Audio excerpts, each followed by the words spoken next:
Right, well, it's a fairly dreary Friday afternoon as we head towards some great racing tomorrow night at Tabcorp Park, Melton, and we're going to preview 5 races here. Normally we just go with the quaddie, but race 4 is the Battle of the Claims, and that's one of the features on the program, so we'll give that a quick plug first and then head straight into the quaddie headquarters tomorrow night. And we'll start with that Battle of the Claimers. It is a tricky race to assess because of the heats last weekend.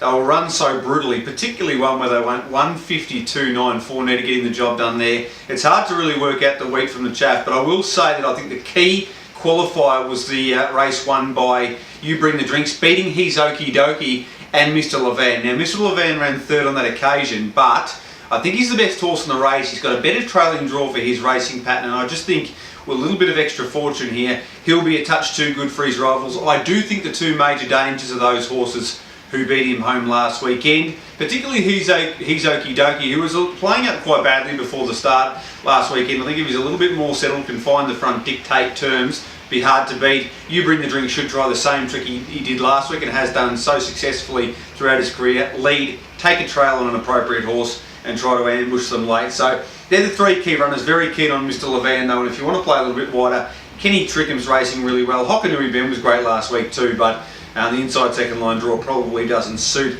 his style of racing these days. 9, 4, 2 and 10 in the Battle of the Claimers final. The very next race is the other feature on the program.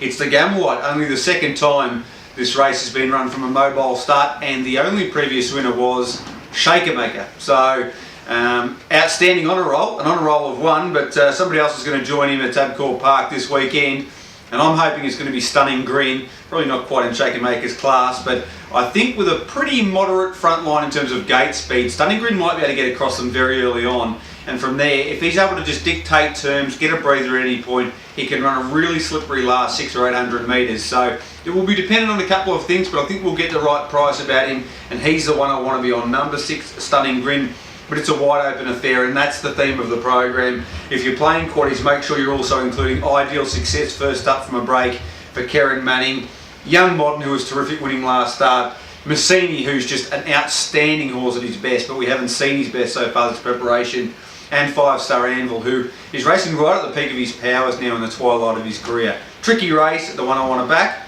is Stunning Grin. Second leg of the quaddie is an M1 only, the tab.com.au pace, another tricky affair. I think the one, if you want to rove around one horse for exotics here, I'd be saying it's number 1, Chill Desire, because she should hold the lead early on and then be able to make a decision after about 300 metres. Do I want to keep the front, or am I happy to hand it up to an appropriate rival? Either way, I think she'll finish in the top 2 or 3. The horse, I think, with the best chance of beating her, if he uses his gate speed, he doesn't have stacks of it, but rolls forward and tries to get a good position, is number 6, Major Star. If he happened to find the front here, I think he'd be the one to beat. He's been restraining of recent times, so difficult to know tactics, but I think if he goes forward, Major Star will be very hard to beat. Johnny Fox is one of mine. I'm a great Johnny Fox sympathiser, but he will need a little bit of fortune from the wide second line draw. Same can be said for both Cyrus and Beat Shack. They're the other class runners that you definitely want to be including in your quaddie investments. Third leg of the quad, and I wish I could tell you it was getting a little bit easier. It isn't. This is another really tricky race, lots of class disparity, standing start. I've eventually settled on Empire Earl. I thought he was terrific last week and very, very good at its previous start, finishing second to Illawong Helios.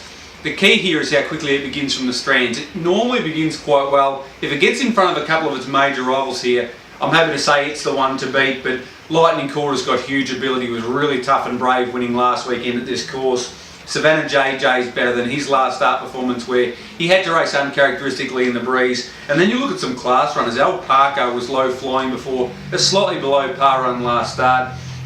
Sunset Invasion's got stacks of ability, one-time Victoria Trotters Derby winner, and Earl of Charity was also really good first up back in Victoria for Ross Sugar. So again, make sure you play wide, but if you just want to take one and have a crack, I'm going with Empire Earl. Last leg of the quaddie, and finally we get a free kick, and it is in the form of Miley Rose. I've got a huge opinion of this mare. I think she can make it all the way to the best mares races going around. Outside second line draw over 17.20 just means we'll get a slightly better price. Don't think it will stop her winning in any way, shape or form. If you want to play exotics here, the 2 Sohos are the ones you have to throw in on the silver medal line of your trifectas and first 4s. Soho Tokyo might be going a little bit better than Soho Berlin, but I think Soho Berlin can find the front here. if it just keeps progressing forward. So put those two in for second, and if you want to play a little bit wider for third, definitely make sure you include Ella Michelle, who's got very good gate speed on a day, and if she finds the front here and hands up to a horse like a Soho Berlin or even a Miley Rose, then there's no reason why she can't finish top 3. So the trick of the day, or the trick of the night, and the trick of the program really is to play as wide as you possibly can, use as much flexi betting as you can. First leg of the quaddie, play really wide, make sure you include Stunning Grin straight out. Second leg of the quaddie, really wide as well. Third leg with the trotters, make sure you include the class runners off the big handicaps, as well as horses like Empire Earl and Lightning Calder, and also Savannah Jade, and then go one out in the last leg with Miley Rose. I think the best bet on the program from a price perspective might be Stunning Grin, if you can find the leading dictators I've outlined. And I think if we're looking for one at bigger odds, maybe early in the program you can find something that's a really wide open race at first in the program, and I think if you can get a price about a bit going on here, it's really knocking on the door to break its Metropolitan Maiden. Thanks so much for joining us. Next week we'll have the little fella back, Blake Redden, so it'll be a twosome again. Until then, good luck and good punting.